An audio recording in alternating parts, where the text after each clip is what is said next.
My Little Pony has a ton of mysteries that still have fans wondering to this day, and one of the biggest involves the cutie marks of certain characters, like Sapphire Shores and even Flurry Heart. So today, we're diving into that topic and seeing if we can uncover any official information about it. Let's check it out. Hey beautiful people, I'm Julie, Sapphire Shores. In the series, the only scene where we could have seen her cutie mark shows her with a completely blank flank because of an animation error. I think the animators simply forgot to add it since her flank was almost never visible anyway. So they probably figured no one would ever notice. Then, in that one scene where it actually could have been seen, they forgot to include it. Luckily, her licensed merchandise finally reveals her cutie mark, a seashell sitting on top of ocean waves, with 3 stars above it. What I think it's even cooler than getting the answers from the toys is that her cutie mark design was actually inspired by G3's Sapphire Shores, who has the exact same cutie mark. So even if it never got an official answer to her G4 design, G3 would still have given us the answer. Maud Pie. She's Pinkie Pie's sister, with that super stoic personality. She loves rocks, she's a geologist, and she even has a PhD in study of rocks. She's on a whole different level from most ponies when it comes to academics. I honestly can't think of any other pony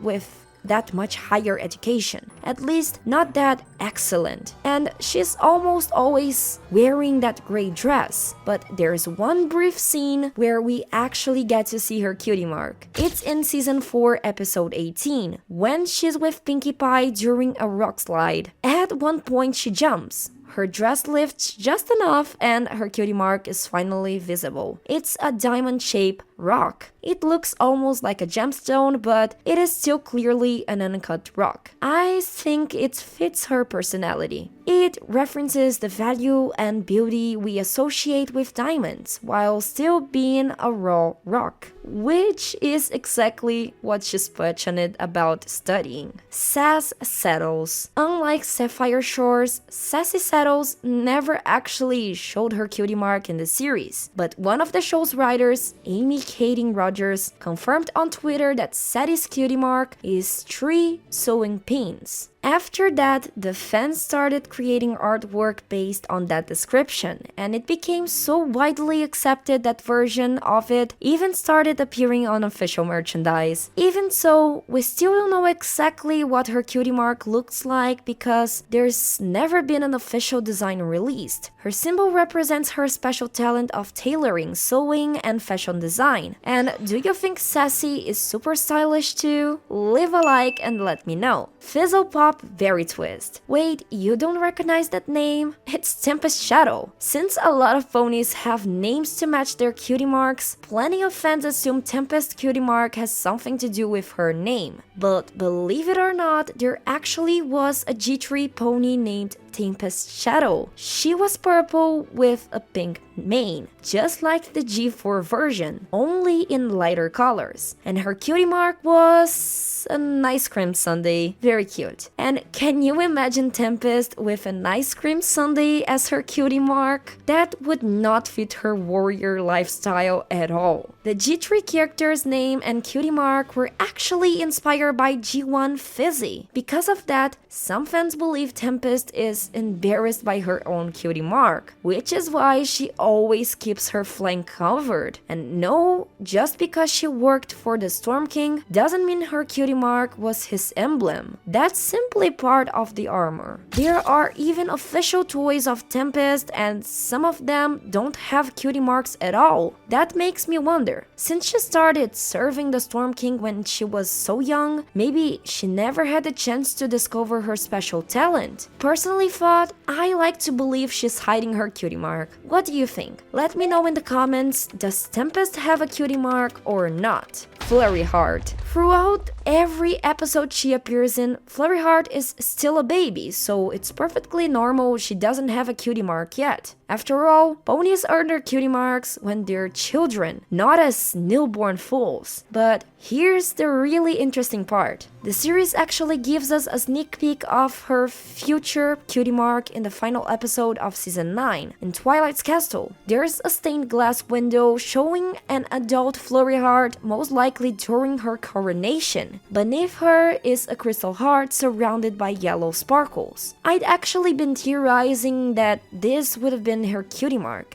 After all, just like her mother, she's destined to rule the Crystal Empire, so it makes perfect sense that her Cutie Mark could reflect that. It's not really surprising, but come on, did it have to look that much like Cadence's? And in the mobile game, you can actually play as adult Flurry Heart, which confirms that this really is her Cutie Mark, since it's shown there as well. Starswirl. We have way more questions than answers when it comes to this grumpy old wizard. Starswirl is always wearing that cloak, which keeps us from knowing for sure whether he'd actually an alicorn or just an incredibly powerful unicorn. And because he's always covered up, we never got to see his Cutie Mark. But on Starswirl licensed merchandise and in several official sources, we do get a clue. His journal, the one where he recorded all his knowledge and that Twilight is constantly studying, has his Cutie Mark right on the cover. It's a design of swirling spirals with stars. Since that symbol appeared in the series and in official material, it's fair to consider that it's Starswirl actually Cutie Mark and name. Hasta la vista!